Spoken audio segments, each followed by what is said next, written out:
आजच्या व्हिडिओमध्ये आपण जी मसाल्याची रेसिपी बघणार आहोत तो मसाला वापरून व्हेज नॉनव्हेज अशी कुठलीही रस्सा भाजी अगदी छान चमचमीत तयार होते आणि शिवाय हा मसाला एकदा बनवला की 5 ते 6 महिने अगदी आरामात टिकतो।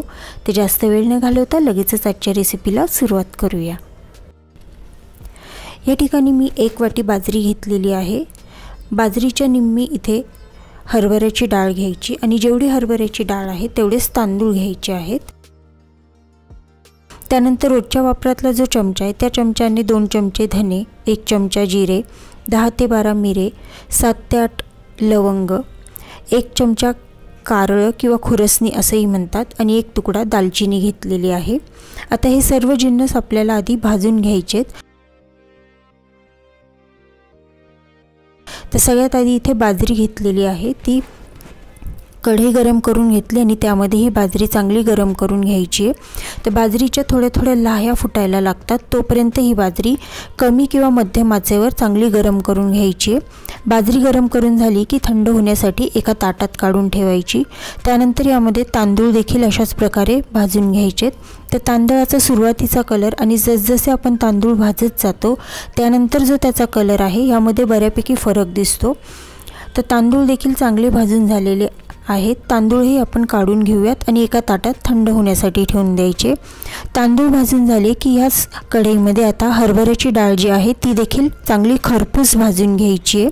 फार कलर याचा चेंज करायचा नाही, पण डाळ मात्र छान खरपूस भाजली गेली पाहिजे। तर हरभऱ्याची डाळ इथे छान खरपूस भाजली गेलेली आहे। त्याच्यावर हलके हलके थोडेसे डाग देखील पडायला लागलेले आहेत। हरभऱ्याची डाळ देखील थंड होण्यासाठी ताटात काढून ठेवायची। आता ह्याच कढईमध्ये जे आपण धने, जिरे, कारळ घेतलेले आहेत ते देखील भाजून घेणार आहोत। आता हे सगळं कमी क्वांटिटीमध्ये आहे, त्याच्यामुळे भाजण्यासाठी फारसा वेळ लागत नाही आणि हे जिन्नस भाजताना गॅसची आच जी आहे ती कमीच ठेवायची आणि जसजसे हे जिन्नस भाजत जातात त्यातनं छान सुगंध यायला लागतो। त्यावेळी आता हे कढईमधनं काढून घ्यायचे। आता यामध्ये जे आपण लवंग, मिरी, दालचिनी घेतली होती हे खडे मसाले देखील भाजून घ्यायचे। आता हा मसाला बनवण्याची प्रत्येक ठिकाणची पद्धत थोड्याफार फरकाने वेगळी असते। थोडेफार जिन्नस यामध्ये कमी जास्त असतात। आमच्याकडे ज्याप्रमाणे हा मसाला तयार केला जातो ती पद्धत तुम्हाला इथे दाखवलेली आहे। खडे मसाले देखील इथे भाजून झालेले आहेत, काढून एका ताटात ठेवायचे। आता हे सर्व जिन्नस पूर्ण थंड करून घ्यायचे। पूर्ण थंड झाल्याशिवाय पुढची प्रोसेस करायची नाही। आता हे सर्व जिन्नस पूर्ण थंड करून झाले। आता हे मिक्सरच्या भांड्यात टाकायचे आणि चांगले बारीक वाटून घ्यायचे। तर आपण हे सर्व थंड झालेले जिन्नस मिक्सरच्या भांड्यात टाकून घेऊयात। इथे मी मोठं मिक्सरचं भांडं घेतले जेणेकरून एका वेळी सगळे जे पदार्थ आहेत हे चांगले बारीक वाटले जातील।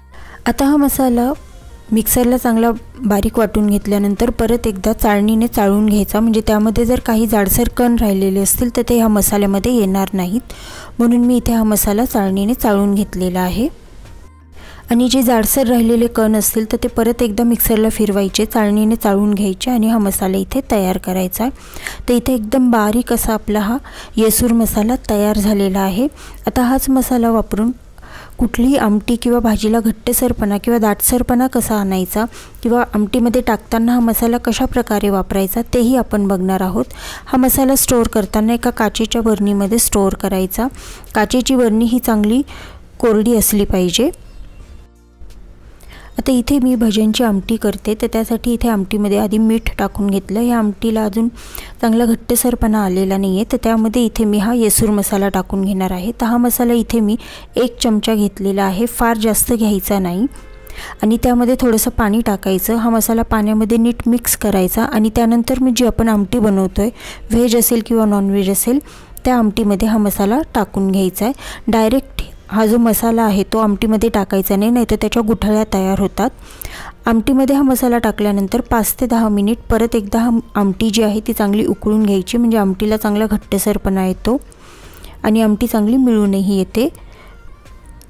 तुम्ही पण अशा प्रकारे एकदम सोपा असा हा येसूर मसाला घरी नक्कीच तयार करून बघा। व्हिडिओ आवडला असेल तर लाईक, शेअर, कमेंट करा आणि चॅनलवर नवीन असाल तर चॅनलला नक्कीच सबस्क्राईब करा। परत भेटूयात पुढच्या नवीन व्हिडिओमध्ये, तोपर्यंत धन्यवाद।